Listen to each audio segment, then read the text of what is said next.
Mateus, no capítulo 6, 3 versículos. Mateus 6, versículos 19, 20 e 21. O tema dessa mensagem é: pessoas gananciosas perdem a alegria, perdem a verdadeira alegria. Pessoas gananciosas perdem a alegria. Pode ganhar muitas coisas, mas perde a alegria. Palavras do Senhor Jesus: não acumulem tesouros sobre a terra, onde as traças e a ferrugem corroem, e onde ladrões escavam e roubam. Mas ajuntem tesouros no céu, onde as traças e a ferrugem não corroem, e onde os ladrões não escavam nem roubam. Porque onde estiver o seu tesouro, aí estará também o seu coração. Deixa a sua Bíblia aberta, vamos orar. Pai, muito obrigado pelo tempo que nós temos e pela tua palavra. Que ela seja revelada aos nossos corações, traga impacto na nossa vida, promova as transformações necessárias, ou então o fortalecimento daquilo que é certo e que estamos vivendo. Que o Espírito do Senhor nos habilite e nos capacite, tanto a mim para pregar e aos irmãos para ouvir, para receber a palavra como ela é, e ela produza aquilo que traz agrado ao teu coração, em nome de Jesus, amém, Senhor. Podem sentar, irmãos. Esse capítulo 6 de Mateus, que eu já usei recentemente para falar com vocês, principalmente aqui na oração que o Senhor ensinou os seus discípulos a fazerem. Esse capítulo 6, ele está todo centrado em duas coisas que é muito importante que a gente busque, que a gente procure e que tenha atitudes para consegui-las. Porque muitas vezes nós pensamos que vamos ter as coisas porque pedimos para Deus, mas tem coisas que nós temos que fazer. Outro dia também preguei sobre isso aqui, tem coisas que cabe fazermos, agirmos. E esse capítulo 6, ele é dedicado a mostrar a necessidade de nós buscarmos e trazer para o nosso meio, para a nossa vida, duas coisas: o reino e a vontade de Deus. No versículo número 10, uma parte da oração é: venha o teu reino e seja feita a tua vontade. Então, uma alegria plena e verdadeira, ela é obtida quando nós trazemos o reino de Deus. E dentro do reino de Deus sempre vai prevalecer a vontade de Deus. Nós não vamos conseguir fazer a vontade de Deus sem que o reino venha. Certas vezes os fariseus, em Lucas 5,13, está escrito isso, em Lucas 17, 20 e 21 está escrito isso. Os fariseus perguntaram para Jesus: onde está o reino? E Jesus disse: o reino já está no meio de vocês, está em vocês. Então é necessário trazer o reino de Deus para nós, para que a vontade de Deus seja feita, se cumpra. A vontade de Deus, Romanos 12, 1 e 2, é boa, perfeita e agradável. Então, quando a vontade de Deus se cumpre na nossa vida, porque o reino está estabelecido em nós, então nós vamos ter uma vida boa, perfeita e agradável. Não vamos estar isentos de lutas, mas as lutas não vão tirar essa qualidade da nossa vida. Por sua vez, o reino de Deus, em Romanos capítulo 14, versículo 17, é expresso de forma espiritual, com valores espirituais. O reino de Deus está escrito lá: não é comida nem bebida, mas justiça, paz e alegria no Espírito. Então, o capítulo 6 é dedicado a mostrar que o que nós temos que trazer para dentro de nós é o reino de Deus, que tem características espirituais, que tem marcas espirituais, que não depende de valores materiais, que não depende da comida, que não depende da bebida e de tudo que comida e bebida representa para a nossa vida. É trazer o reino de Deus, e trazendo o reino de Deus vai brotar, vai surgir em nós espiritualidade. Então a oração, ela visa nos dar uma essência espiritual, uma vida espiritual através do reino de Deus plantado dentro de nós. E isso vai ficar evidenciado pela vontade de Deus sendo cumprida em nossa vida. As pessoas vão olhar para nós e dizer: essa pessoa está vivendo dentro da vontade de Deus, ela está fazendo a vontade de Deus. Ninguém vai olhar para nós, ninguém que tem uma consciência bíblica, vai olhar para nós e dizer: essa pessoa está vivendo na carne, está vivendo do jeito dela, está fazendo o que interessa para ela, o que é melhor para a vida dela. Ninguém vai dizer isso em sã consciência cristã e evangélica. Todos que olharem para nós vão dizer: essa pessoa está vivendo a vontade de Deus. A vontade de Deus às vezes vai contrariar interesses, tanto de quem a faz como de outras pessoas. Mas ainda assim dirão: está fazendo a vontade de Deus. Nós entendemos que aqui está a manifestação da verdadeira espiritualidade. E isso é construído através de 3 atitudes ensinadas por Jesus nesse capítulo 6. Atitudes que devem ser feitas em secreto. Diz aqui, a primeira atitude: dar esmolas, fazer o bem para as pessoas. No versículo número 4 está escrito: a sua esmola fique em secreto. A segunda coisa a ser feita é a oração. É a oração. No versículo número 6 está escrito: o Pai que vê em secreto a sua oração. Então você vai orar em secreto. A terceira coisa que deve ser feita em secreto está no versículo número 18, e é o jejum. Diz assim: a fim de não parecer aos outros que você está jejuando, e sim ao seu Pai em secreto. Então o texto está nos mostrando, Jesus está nos mostrando, que para construir a espiritualidade por meio da oração, nós vamos buscar valores que vão ser plantados dentro de nós. O reino de Deus então acontecerá, a vontade de Deus na nossa vida. E nessa construção nós precisamos fazer 3 coisas em secreto: fazer o bem, orar e jejuar. É lógico, deixa eu fazer um parênteses, que o jejum não é o jejum de uma conclamação pública, o jejum que uma igreja faz, que um grupo faz em conjunto por um objetivo específico, mas é o jejum consagratório de vida, é o jejum que cada crente precisa fazer para ter uma abstinência da carne, para escravizar a sua natureza carnal e os seus apetites e sujeitá-los a Deus. E isso é em secreto. O Senhor diz sobre as esmolas, para não deixar que uma mão veja o que a outra está fazendo. De tão secreto que deve ser, até uma mão fica ali escondida, e essa faz sem que essa perceba. É uma forma simbólica, é uma representação para dizer: não faça em público, não faça para ser visto.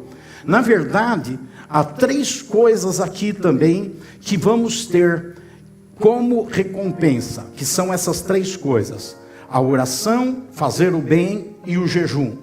A Bíblia diz que nós temos que escolher que tipo de recompensa nós queremos ter. Nós queremos ter uma recompensa espiritual dada por Deus, ou nós queremos ter uma recompensa humana por reconhecimento de pessoas, seja da nossa bondade, seja da nossa espiritualidade, seja da nossa consagração. Nós temos que definir isso. No versículo número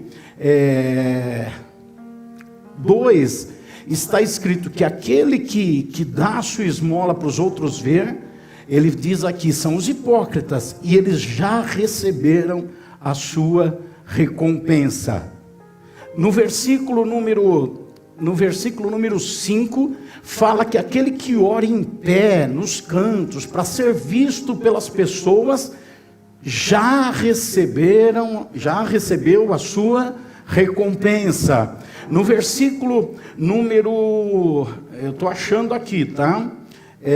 No versículo número 16 ao 18, está implícito aqui, que aquele que em verdade, versículo 16, que eles já receberam a sua recompensa. Quem? Os hipócritas, que quando jejuam, faz semblante triste, cara abatida, fica, estou morrendo de fome, não aguento mais, ai que luta, que sacrifício, que dificuldade, já estou jejuando há 3 horas e 23 minutos, e conta aquilo, e mostra o abatimento, e mostra a dificuldade que está tendo. Já recebeu a sua recompensa diante das pessoas. Então nós temos que decidir de onde virá a nossa recompensa. Quando fazemos essas 3 coisas, nós precisamos escolher uma recompensa terrena, vindo da admiração das pessoas, ou uma recompensa celestial, vinda da parte de Deus, que Deus vai nos recompensar da forma que Ele vai entender que deve nos recompensar. O versículo número 4 diz: quando nós damos a esmola ou fazemos o bem em secreto, o Pai lhe dará a recompensa. Note que o versículo anterior, ele diz que quem faz para ser visto já recebeu a recompensa. Mas aquele que faz em secreto, o Pai lhe dará a recompensa. No versículo, depois falando sobre oração, no versículo número 6, diz que o pai que vem em secreto, aquele que está orando, trancado no seu quarto, sem ser visto por ninguém, que ninguém sabe, diz no versículo 4, no versículo, eu estou perdido aqui com os versículos, versículo 6, o pai que vem em secreto lhe dará a recompensa. No versículo 2 diz que quem faz para ser visto pelas pessoas já recebeu a recompensa. Depois, falando do jejum, o versículo número 18 diz que o pai que vem em secreto lhe dará a recompensa. No versículo número 16 diz que aquele que faz para ser visto, que lamenta, que mostra o abatimento porque está jejuando, esse já recebeu a recompensa. Então, irmãos, para que se cumpra isso, o reino de Deus plantado em nós, a vontade de Deus em nossa vida, 3 coisas devem ser feitas: o bem, a oração e o jejum. E nós temos que definir que tipo de recompensa nós queremos, vinda das pessoas ou vindo de Deus. Tudo que nós fizermos de bem, toda a oração e todo o jejum que dá demonstração de que está jejuando, a pessoa decidiu receber uma recompensa das pessoas, que vão considerá-la uma boa pessoa espiritual, consagrada. E aquele que faz sem essa pretensão, esse vai receber uma recompensa que vem de Deus. Eu aconselho a gente buscar a recompensa de Deus. Vocês estão comigo nisso e concordam? É muito melhor a recompensa que vem de Deus para a nossa vida.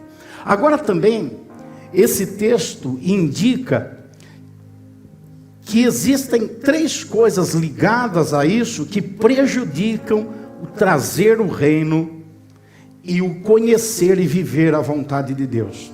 A primeira delas é a hipocrisia. No versículo 16 a 18, que fala sobre jejum, indica que a hipocrisia é um ato de justificação pelos comportamentos devocionais.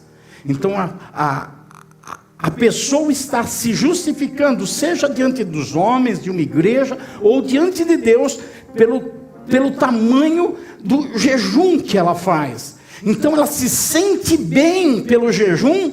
Por quê? Porque ela diz: eu estou com crédito, eu agora tenho na minha conta um crédito diante de Deus, eu posso pedir, eu posso cobrar, eu posso exigir, eu tenho direitos agora, porque eu ajuntei um crédito diante de Deus. E essa pessoa se torna uma pessoa hipócrita, que ela está se justificando por seus atos devocionais. A segunda coisa que nós vamos nos deter daqui a pouco é a ganância. A ganância está dos versículos 19 a 21 que nós lemos, que é o apego evidenciado pelo desejo de ajuntar bens. É a ganância, essa pessoa demonstra a sua segurança naquilo que ela conseguir ajuntar. Então ela acredita que ela depende de ajuntar para poder ter segurança. Então ela confia no volume arrecadado, no volume ajuntado que está ajuntado. Vamos voltar nisso. A terceira coisa que prejudica a equação de trazer o reino e viver a vontade de Deus são as preocupações da vida. Versículo 25 a 34. As preocupações, o texto fala sobre o que vai comer, o que vai vestir, o que vai beber. Fala de necessidades básicas. Se não deve, segundo o relato de Jesus, se preocupar com as necessidades básicas, imagina trocar de celular, trocar de carro, comprar roupa de marca e comer num restaurante chique. Imagine, se não deve se preocupar só com o que come, com o que veste, com o que bebe, então se preocupar com outras coisas. Você já viu pessoas que estão deprimidas porque o celular dele é o iPhone 8 e já está no 14 e ele está com 8 ainda, e ele está... porque ele está apoiado nisso, na necessidade e preocupado em ter coisas na vida. Então essas coisas, hipocrisia, ganância e preocupações, impedem a vinda do reino e a vontade de Deus estabelecida. Por quê? Porque escravizam a mente e o coração. Tornam a mente e o coração presos a elas.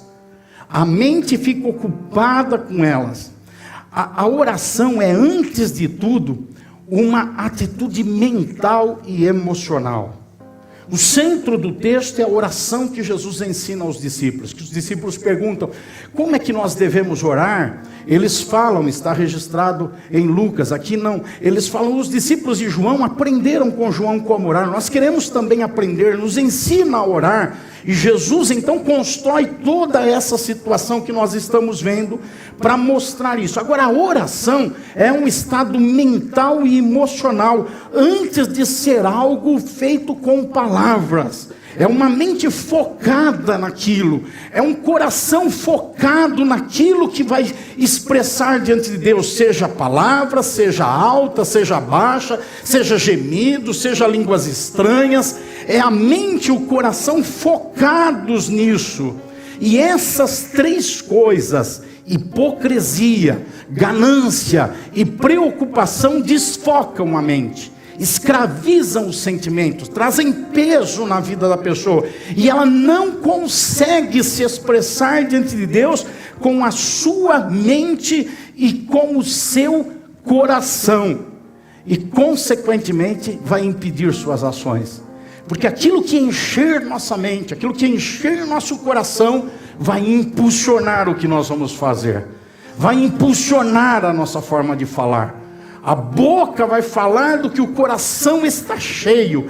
É aquilo que nós meditamos que vai ser transformado em ações. Nossos pés, nossas mãos vão caminhar por aquilo que enche a nossa cabeça, que está fazendo a nossa cabeça ficar toda ocupada. É isso que vai impelir nossas ações. E o que acontece dentro dessa pessoa? O que acontece dentro dessa pessoa que a mente está escravizada? Que o coração está cativo? Trevas. Diga comigo, trevas. Trevas acontecem dentro dessa pessoa.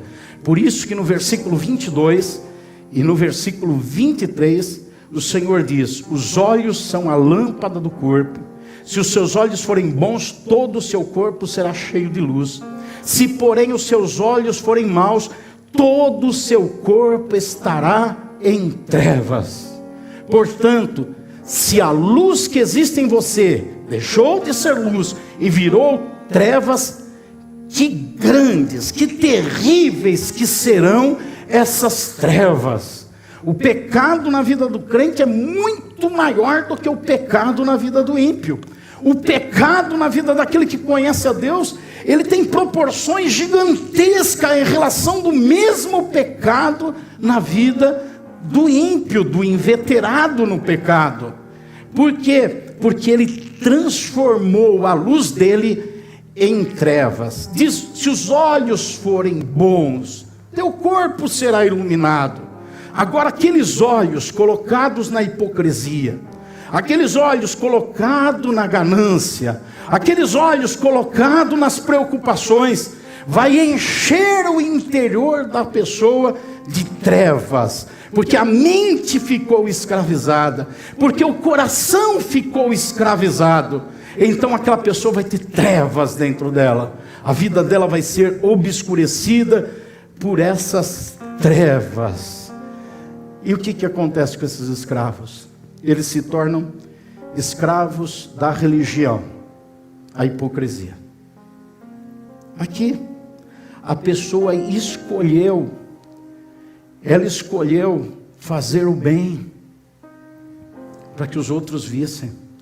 Ela escolheu orar para que os outros vissem. Ela escolheu jejuar para que os outros vissem. Então essa pessoa trouxe a hipocrisia no interior dela, para dentro dela, ocupando a vida dela. Essa pessoa escolheu a ganância. Ela decidiu ajuntar tesouros na terra. Vai viver em função disso, de ajuntar bens, de ter mais bens. Vai fazer qualquer coisa para isso. Vai passar por cima de qualquer valor. Vai passar por cima de qualquer princípio. Vai desprezar até pessoas. Vai desprezar a espiritualidade, a vida com Deus. Mas ela decidiu ajuntar tesouros na terra. Então ela trouxe as trevas para dentro dela por causa da ganância. Ela decidiu se preocupar. Sabia que se preocupar é uma decisão? Confiar é uma decisão e se preocupar é uma decisão. Se nós decidimos confiar e seguimos o caminho da confiança, não vamos nos preocupar. Se nós não tivermos essa escolha, nós vamos nos preocupar. Todos trazem sobre si situações que podem gerar preocupações. Todo mundo. Mas tem os que vivem carregando as preocupações e os que estão descansados quanto às preocupações. É decisão que as pessoas tomam. E quando a pessoa se torna escravo, na verdade todos nós somos escravos. Fala para o seu irmão, você é escravo. Paulo, ele escreve aos Romanos e diz: ou nós somos escravos do pecado, ou escravos de Cristo. Nós somos servos do pecado para atender às paixões pecaminosas, ou somos servos de Cristo para atender à vontade de Deus e fazer o que Deus quer. Todos nós e todas as pessoas são escravos. A diferença é que tem escravo entregue. Tem servo de Deus que está entregue, de corpo e alma. A minha vida é para servir o Senhor, estou nem aí com o resto. Eu vivo para o Senhor, eu me entreguei completamente. Tem escravo do pecado que é do mesmo jeito. Eu estou nem aí com o andar da carruagem. O meu negócio é viver a vida, é curtir. Estou nem aí com Bíblia, com religião, com fé, com pastor, com igreja, com Deus. Não quero saber, eu quero fazer isso, eu faço. Eu quero ir lá, eu vou. Eu sou alguém que está entregue ao pecado. Tem o escravo relutante, tem aquele que está lá no pecado, vivendo no pecado, mas toda hora eu tenho que deixar, mas não deixa. Eu preciso parar com isso e não para. Eu preciso mudar de vida e não muda. Eu tenho que deixar de fazer, ou eu tenho que fazer, mas não faz e não deixa de fazer. É o escravo relutante no pecado. E tem também o servo de Deus relutante. É aquele que está lá, não, eu vou servir a Deus, eu vou, mas eu não estou sem vontade nenhuma, não, mas eu preciso, eu vou orar assim, mas eu estou sem tempo de orar agora. É aquele que está servindo a Deus com relutância. Eu vou servir, eu vou dedicar, mas eu não tenho tempo, então ele fica ali relutando. Na verdade, todo mundo é servo, a gente tem que entender de quem nós somos servos e como nós somos servos.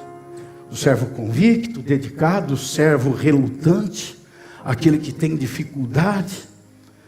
É por isso que no versículo 24, Jesus diz assim: ninguém pode servir a dois senhores, pois odiará um e amará o outro, ou se dedicará a um e desprezará o outro. Vocês não podem servir a Deus e ao dinheiro. dentro dessa construção, Jesus fala que nós identificamos de quem nós somos servos através de 3 coisas: do tempo, do coração e do esforço. É o tempo, o coração e o esforço que indica de quem nós somos servos. Ele diz: ninguém pode servir a 2 senhores. O escravo entrega o seu tempo. Pense num regime escravagista, ou no nosso regime escravagista, entre aspas, de profissionalismo. Nós vendemos o nosso tempo para uma empresa. Vocês concordam comigo? De tal hora a tal hora, nós vendemos o nosso tempo para uma empresa. A empresa manda ir para lá ou manda vir para cá. Manda fazer isso ou fazer aquilo. E aquele tempo não é nosso. Nós entregamos o nosso tempo. Naquela escravidão anterior, o regime escravagista, a pessoa não tinha nenhum tempo. O tempo todo era do seu senhor. De madrugada, de manhã, à noite, à tarde, em qualquer momento. Então, é definido de quem nós somos servos pelo tempo que nós dispomos. Como que nós entregamos o nosso tempo. Segunda coisa, o Senhor diz: odiará um e amará outro. O sentimento, o coração. É a forma como nós nos relacionamos afetivamente. Com os bens ou com o Senhor. E o terceiro é o esforço. Se dedicará a um e desprezará o outro. Então é o esforço, é a dedicação, é o empenho, é a ocupação com aquilo. É o esforço que está identificando a quem nós estamos servindo. Agora, nesses últimos minutos da mensagem, eu quero concentrar nos versículos que nós lemos no início, feita toda essa introdução, toda essa construção. Vamos rever a construção? Vamos rever? O Senhor está falando que nós devemos trazer o reino e a vontade dele para a terra. O reino é estabelecido dentro de nós. E quando o reino é estabelecido dentro de nós, nós passamos a fazer a vontade de Deus e a viver a vontade de Deus. Isso chama-se espiritualidade que foi construída na nossa vida. Temos 3 coisas para fazer em secreto: o bem, a oração e o jejum. Elas darão recompensa e nós temos que decidir se queremos uma recompensa das pessoas ou queremos uma recompensa de Deus. Se fizermos em secreto, teremos de Deus. Se fizermos para ser visto essas 3 coisas, teremos recompensa das pessoas. 3 inimigos se levantam nessa construção: a hipocrisia, a ganância e as preocupações. E nós temos que orar para construir a espiritualidade. Mas esses inimigos roubam a nossa mente, roubam o nosso coração. E nós não conseguimos ter cabeça e coração para orar. Então deixamos de orar por causa desses inimigos que se levantam para ocupar nossa mente, para ocupar nosso coração. Se esses inimigos entram em nós, eles trazem o que dentro da gente? Trevas. Trevas, porque eles escravizaram a mente e o coração. E aí essas trevas são terríveis na nossa vida. E essas trevas vão nos levar para o caminho errado de serviço. Vamos tomar a decisão errada de quem nós vamos servir. Nós precisamos servir a Deus e sabemos disso. Mas as trevas vão nos levar a servir propriamente o que eu quero falar com vocês nessa conclusão: a ganância. E vamos viver para acumular bens. Notem o seguinte, irmãos. O Senhor, Ele não fala que é um problema termos bem. Ele diz que é um problema acumularmos o bem. O texto fala sobre acumular bens na terra. Diz o versículo: não acumulem bens na terra. Acumulem bens no céu. O dicionário fala que acumular é centralizar ou encaminhar tudo para um único indivíduo. Isso é acumular. Acumular é ajuntar para si, pensando em si, no seu benefício, no seu proveito. E aí se acumula os bens pensando em si. A Bíblia diz que aqueles que querem acumular, eles estão querendo ficar o quê? Ricos. Eles estão correndo atrás de ficar ricos, é o objetivo deles ficar rico. Algum problema com a riqueza? Não. O problema é o objetivo de ficar rico. A riqueza Deus dá. Deus deu riqueza a homens e dá riqueza hoje a pessoas também. O problema é o desejo de acumular para ficar rico. Esse é o problema. O apóstolo Paulo escreve a Timóteo, primeira carta, capítulo 6, versículo 9 e 10. Os que querem ficar ricos caem em tentação, em armadilhas e em muitos desejos descontrolados e nocivos, que levam os homens a mergulharem na ruína e na destruição, pois o amor ao dinheiro é a raiz de todos os males. Algumas pessoas, por cobiçarem o dinheiro, desviaram-se da fé e se atormentaram com muitos sofrimentos. Ter bens não é problema. Fala para o senhor, você pode ter bens, irmãos. Pode ter até bens em quantidade. O que o Senhor está dizendo é o problema, é o perigo de ter o desejo de acumular bens. E quando uma pessoa não acumula os bens? Quando ela tem bens para usar. Aí ela não acumula. Eu tenho bens para usar. Eu até ajunto bens para usar. Puxa, mas eu ajunto bens para usar, eu tenho ajuntado tantos bens para usar, e eu nem preciso desses bens. Então o que eu faço com esses bens que eu estou ajuntando para usar, e eu não preciso usar?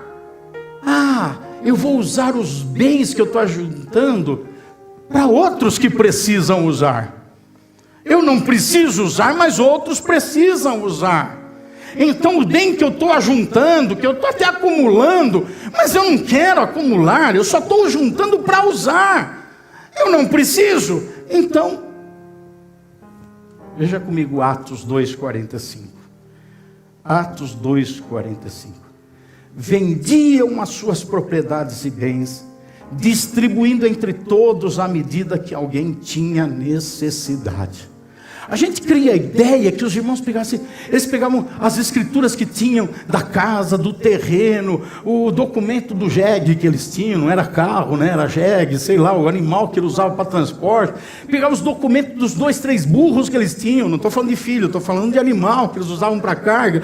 Eles pegavam os documentos dos 2, 3 filhos, vendiam tudo, entregavam tudo. Não. A Bíblia diz que Barnabé tinha um terreno, uma propriedade.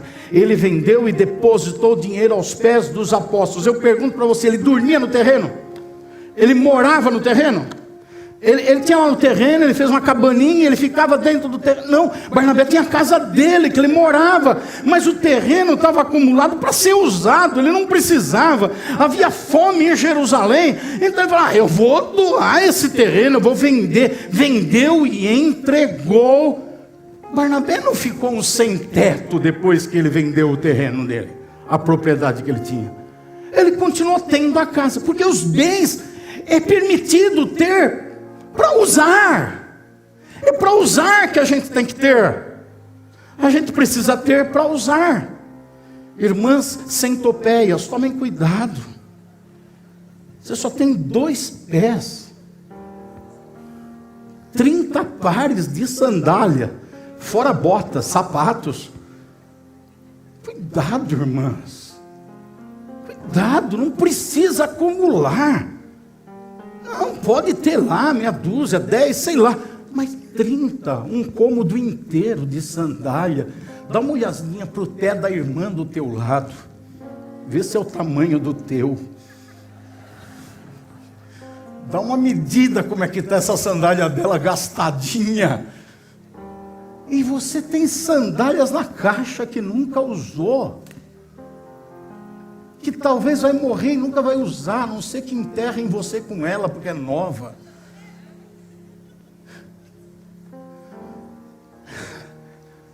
É esse tipo de situação que o Senhor Jesus está tratando. Aquele que quer acumular bens, ele ajunta bens com um pensamento de segurança e estabilidade, e eu preciso ter para ficar aqui guardado. E quando a pessoa morre, ela tem tanta coisa guardada, e tanta coisa que ela não usou, porque ela só pensou em acumular, e ela não pensou em ter para usar. Quando a gente tem para usar, a gente sempre vai estar suprindo a nossa necessidade e vai estar também sendo generoso. E aquele que é generoso, dá aos pobres, Deus vem e supre a necessidade dele. Ele sempre vai ter mais para poder continuar sendo generoso. Deus vai sempre dar mais para ele, porque Deus sabe, não é um acumulador. Não é alguém que apenas quer juntar, mas é alguém que junta sim, mas para usar. E se não usa com ele, usa com outros. Está sempre usando com outros. Não é acumulador. Hoje vai ser o dia de doação de sandália no culto da noite. Eu acredito nisso. Eu acredito nisso. Quem usa aqui e ajunta no céu tem uma alegria completa. Quem usa aqui e ajunta no céu tem uma alegria completa. Não tem uma alegria completa aquele que ajunta aqui, que acumula aqui. Porque eu já mostrei para vocês, e vocês sabem disso, independente de ter falado, a pessoa que ajunta, ela está sempre preocupada, porque pode ser roubada, porque pode se desgastar, é o que Jesus fala. Aquele que ajunta tesouro na terra, ele está correndo um risco muito grande de ser roubado. E aquilo que ele está juntando vai se perder em valor com o passar do tempo. Vai se desgastar, ele vai acabar perdendo aquilo que ele já juntou e acumulou. E essa pessoa está sempre preocupada com o que ela está juntando. Ocupada na mente, preocupada com aquilo. Sob tensão. Automaticamente a alegria dela vai sendo embora, porque a mente dela ficou escravizada. O coração dela está escravizado. E as preocupações envolvem ela de tal forma que ela perde a paz, perde a alegria.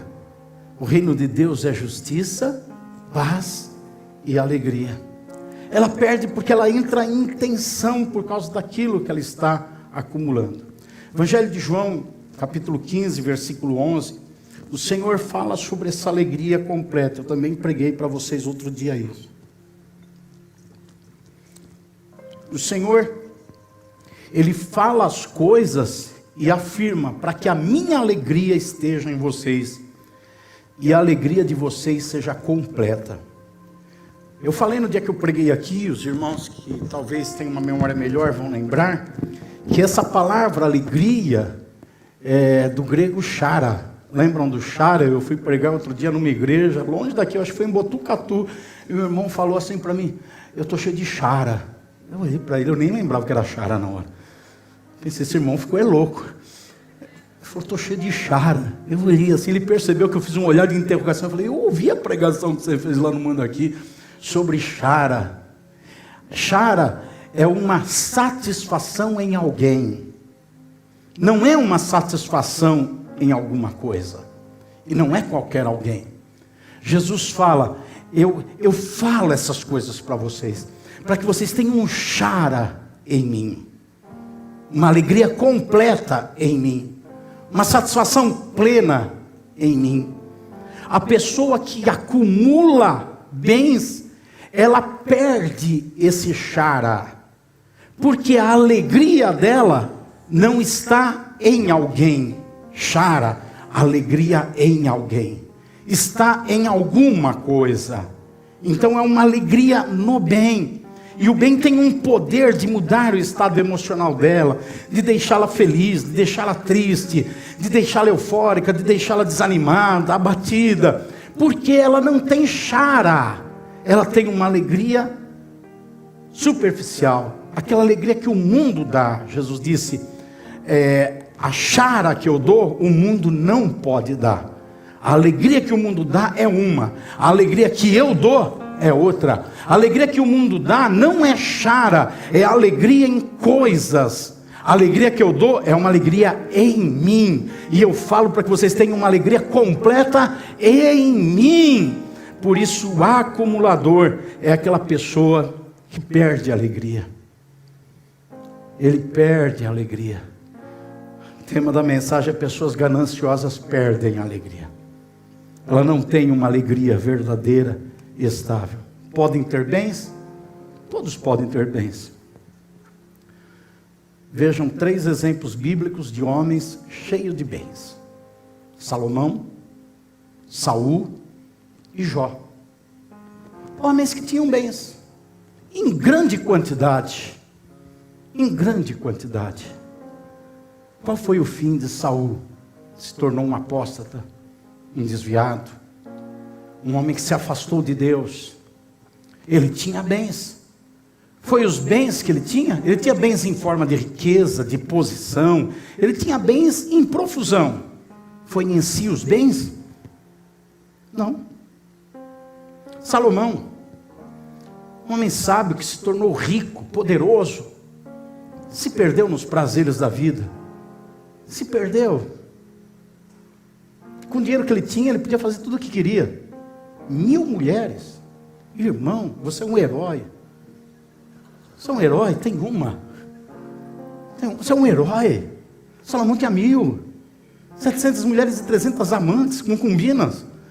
Meu Deus. Meu Deus. Quando eu penso em Salomão, meu Deus, que coisa terrível. Eu vivi a minha vida toda rodeado por 4 mulheres, uma esposa e 3 filhas. Eu sei o quanto é precioso isso, mas quanto trabalho dá. Salomão tinha 1000. Já pensou 1000 TPMs no mês? Já pensou 1000 menopausas? Porque mulher ou está em TPM ou está na menopausa.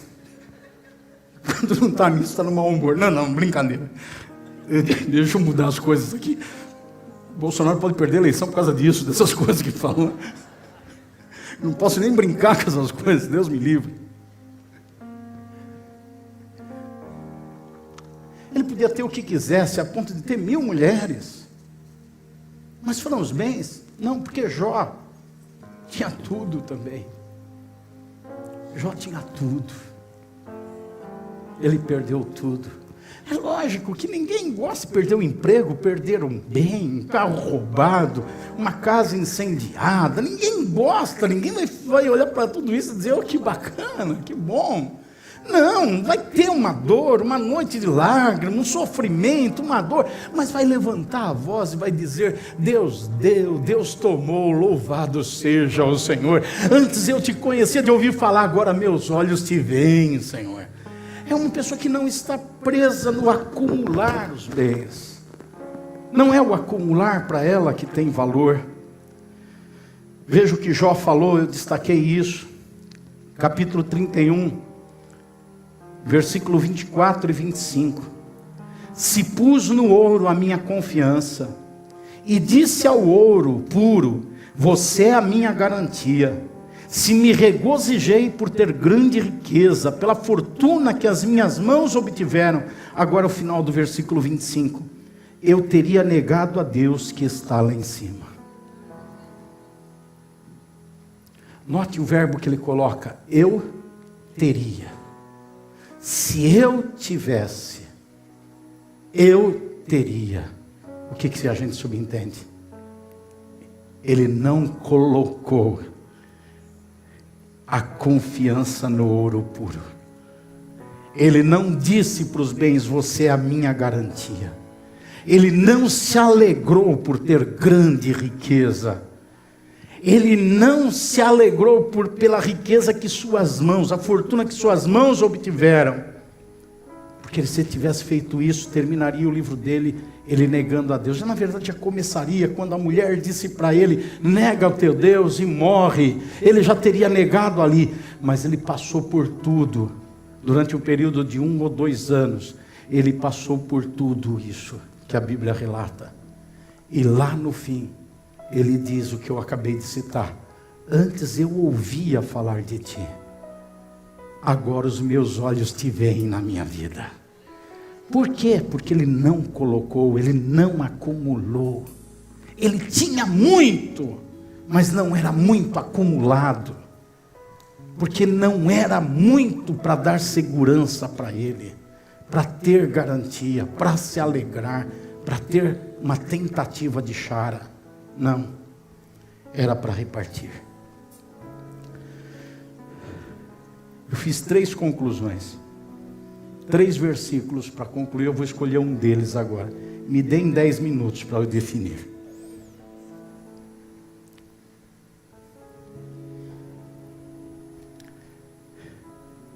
Provérbios 10, 22.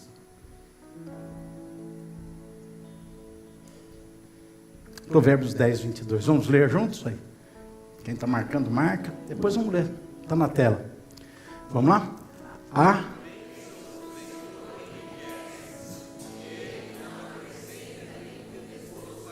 Vocês podem ler de novo?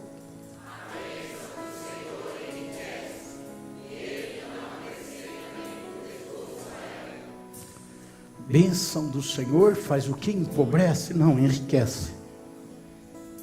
Bens, enriquecer é ter bens. Concordam comigo? A bênção do Senhor enriquece, dar bens. Dá muitos bens. Não tem problema nenhum em ter bens, ter posses. Agora a gente tem que definir se nós vamos ter as posses ou as posses nos terão. Porque tem gente que não tem quase nada, e o quase nada que tem, o tem. Tem quase nada. Não é rico, mas o pouco que tem, o tem. E tem gente que pode ajuntar muita riqueza com o propósito de usar. Então essa riqueza não tem essa pessoa. Ele tem aqui, tem ali, tem lá e tem lá, mas nada tem ele. Quem é o Senhor do nosso coração? Essa é a pergunta para a nossa vida. Quem é o Senhor da nossa vida? O Senhor da nossa vida tem o nosso tempo, tem o nosso sentimento e tem a nossa dedicação. É o Senhor da nossa vida que toma isso para Ele. E nós não vamos conseguir servir a 2 senhores. Aquele que ficar correndo atrás de bens, procurando acumular bens, vivendo para acumular bens, fazendo o que for preciso para acumular bens, perde a verdadeira alegria. Se torna uma pessoa gananciosa e perde o verdadeiro sentido de viver essa vida. Vamos ficar em pé, por favor.